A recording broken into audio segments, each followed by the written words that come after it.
The NBA is no stranger to high-stakes drama, but sometimes the tension spills off the court and into the personal lives of players, specifically involving their teammates' wives. From Tony Parker's scandal with Brent Barry's wife to Karl Malone's inappropriate behavior toward Vanessa Bryant, the widow of Kobe Bryant. These situations reveal how deep the animosity can run. Malone's behavior wasn't just inappropriate, it amounted to persistent harassment. This is a look at NBA players who found themselves at odds with their teammates' wives in ways that shocked the basketball world. Let's begin with Tony Parker and Brent Barry's wife, Erin Barry. This particular scandal quickly became one of the most infamous personal betrayals in NBA history. Tony Parker, the French-American point guard and face of the San Antonio Spurs dynasty, was thriving on the court and grabbing headlines off it thanks to his high-profile marriage to actress Eva Longoria. Their romance had a fairy tale quality that drew admiration from both sports fans and Hollywood watchers. Brent Barry, on the other hand, embodied everything the Spurs cherished in a role player: professionalism, humility, and reliability. He played alongside Parker from 2004 to 2008, contributing to their championship wins in 2005 and 2007. Barry had been married to Erin Barry since 1998, and their long-standing relationship aligned with the family-oriented culture that the Spurs organization prided itself on. Erin, Brent's high school sweetheart, had been by his side for over a decade and was the mother of their 2 sons. She was also a friend of Eva Longoria, and both couples appeared close, so close, in fact, that the Barrys attended Parker and Longoria's lavish 2007 wedding in France. Given that closeness, what happened next was all the more shocking. Parker's disdain for Erin wasn't sudden, it was a slow buildup of resentment that eventually exploded. While Erin seemed like the ideal NBA wife on the surface, Parker saw something else entirely: an opportunist whose presence grated on him more with each passing year. What started as quiet irritation soon turned into deep-seated loathing as he observed her behavior behind closed doors. Over time, he became convinced that Erin was deliberately sowing discord in his marriage to Eva, feeding her information meant to stir suspicion and doubt.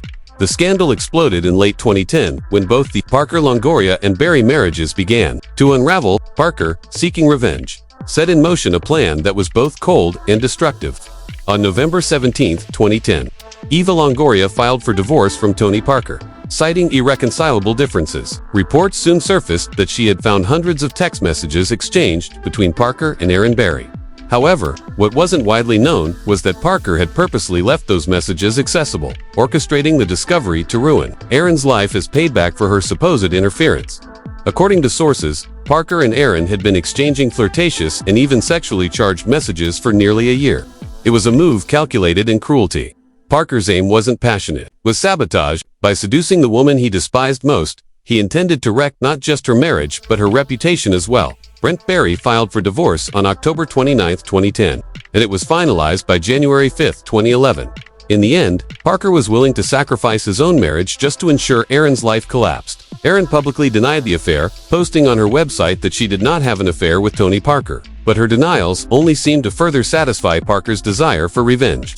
The fallout nearly led to Parker's departure from the Spurs, as coach Greg Popovich was reportedly furious over the scandal. Still, Parker remained with the team and even went on to win another title in 2014, solidifying the fact that he believed destroying Erin was worth the personal and professional risk. Next is Karl Malone and his deeply disturbing conflict with Vanessa Bryant, Kobe Bryant's widow. The 2003-04 Los Angeles Lakers were built to be an unstoppable force, combining legendary talent for one last championship push. But beneath the surface was a toxic undercurrent, one driven by Malone's increasingly inappropriate behavior toward Vanessa. Unlike simple teammate friction, Malone's contempt for Vanessa was deeply personal, aggressive, and laced with disturbing motivations. Malone had joined the Lakers that season in hopes of finally winning a ring alongside Kobe Bryant. However, his focus soon shifted not toward the game but toward degrading Kobe's young wife.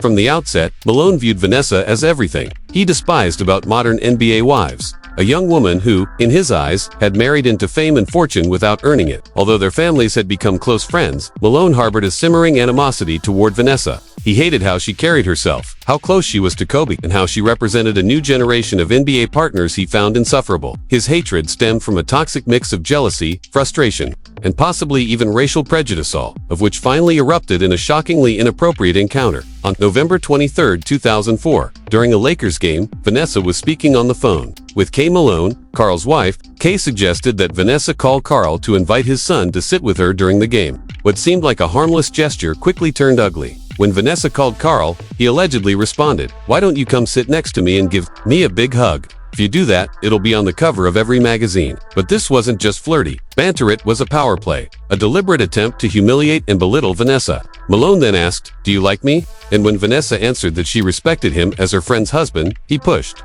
further, asking if she could keep a secret. When she reminded him that she was married and that he was old enough to be her father, Malone shot back with, "Oh, like your daddy." Each comment seemed calculated to make Vanessa uncomfortable, to assert dominance over someone he viewed with contempt. And it didn't stop there. After the game, Vanessa, who is of Mexican heritage, saw Malone wearing a cowboy hat and jokingly asked, "Hey cowboy, what are you hunting?" Malone reportedly replied, "I'm hunting for little Mexican girls." This was far beyond inappropriate. It was offensive, degrading, and blatantly racist. Kobe Bryant, deeply hurt and betrayed, said Malone had been like a brother to him. "I know what took place. I know what I felt, and those close to the situation know too," he said. But Malone's hatred was so intense, he was willing to burn bridges with Kobe just to take a shot at Vanessa. The incident permanently fractured their friendship. Malone retired in February 2005, and his personal issues with Kobe were a major reason he chose not to return to the Lakers. His obsession with humiliating Vanessa had cost him a championship and a brotherhood.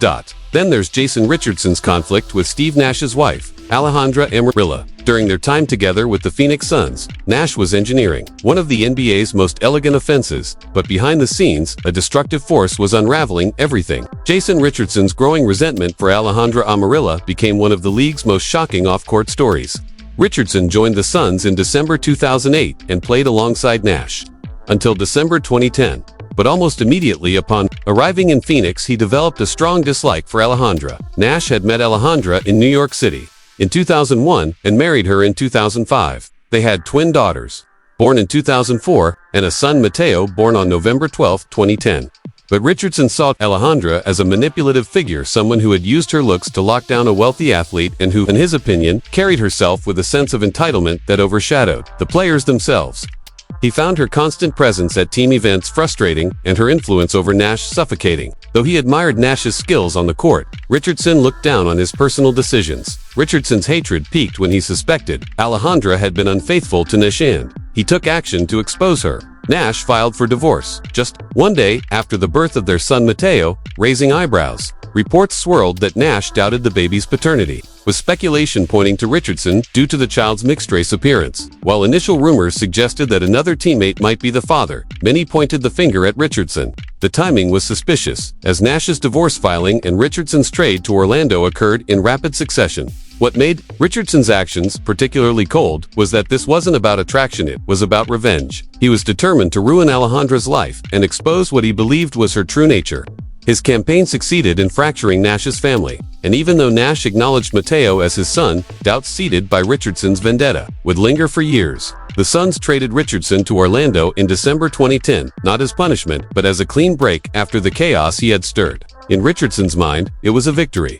Then there's the disturbing saga between Derek Fisher and Gloria Govan, the estranged wife of his former teammate Matt Barnes. Fisher and Barnes had been teammates on the Lakers from 2010 to 2012, and during that time, they reportedly shared a close bond. But behind the scenes, Fisher had developed a growing contempt for Gloria. He believed she was manipulative and overly controlling of Barnes's life, from his social interactions to his career decisions. As Barnes became more isolated within the Lakers' locker room, Fisher blamed Gloria for the shift. By 2015, Fisher had divorced his own wife, Candace, and began dating Gloria, but this wasn't born from love.